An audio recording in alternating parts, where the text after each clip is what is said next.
Assalomu alaykum hammaga. Boshlang'ich to'lovi $800 bilan Damas keldi. 2015-yilda ishlab chiqarilgan 79,000 probekti. Mashinamizni ko'rishingiz mumkin. Mashinamiz juda ham zo'r holatda. Bir 3-4 ta joyida detalda pitno kraska qilingan. Ichlariga keladigan bo'lsa, mana tarpetka, apshipkalari ham juda ham yaxshi holatda turibdi. Faqat oldiniki, orqa tomonnikini hammasini iloji bo'lsa yengisini taqib olish kerak bo'ladi. Apshipkalarini, chunki mana bunaqa yirtilib qolgan, shunaqa ozgina ishlatilgan. Bu mashinamiz ozgina o'zimizda ishlagan, chunki o'zimizning mashinamizda bo'lgan. Mana bunaqa tepasiga barliq qo'yilgan.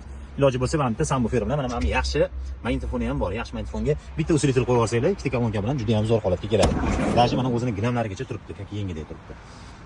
Endi bu mashinamizni oyma-oy to'loviga keladigan bo'lsa, 20 oyga $200 dan qilib beraman.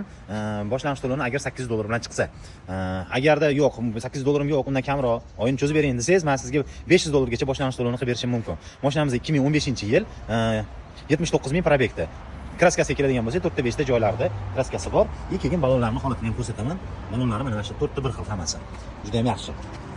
Yana bitta narsani aytib o'tmoqchiman. Negativlar yozishyapti. Bu mashina qimmat, juda ham qimmat deb aytayotganlar ham bor.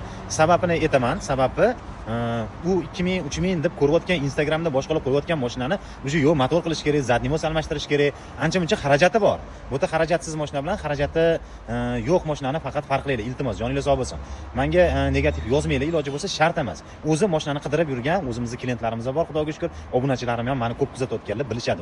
Agar sizlar ham mashina sotmoqchi bo'lsanglar yoki arendaga bermoqchi bo'ladigan bo'lsanglar, bemalol kanalimga olib kelsanglar, tekinga, mutlaqo tekinga qo'yib, mashinalarni sotishga harakat qilamiz. Lekin qimmat olib keladigan bo'lsanglar, iloji boricha menga olib kelmasanglar ham mayli. Arzon bo'ladigan bo'lsa, tez, srochniy sotish kerak bo'ladigan bo'lsa, qo'yib berishim mumkin, joningiz sog' bo'lsin. Mutlaqo tekinga. Telefonimizni profilda tagida qoldiraman, profilda ham o'zimizni joylashtirib qo'yganmiz.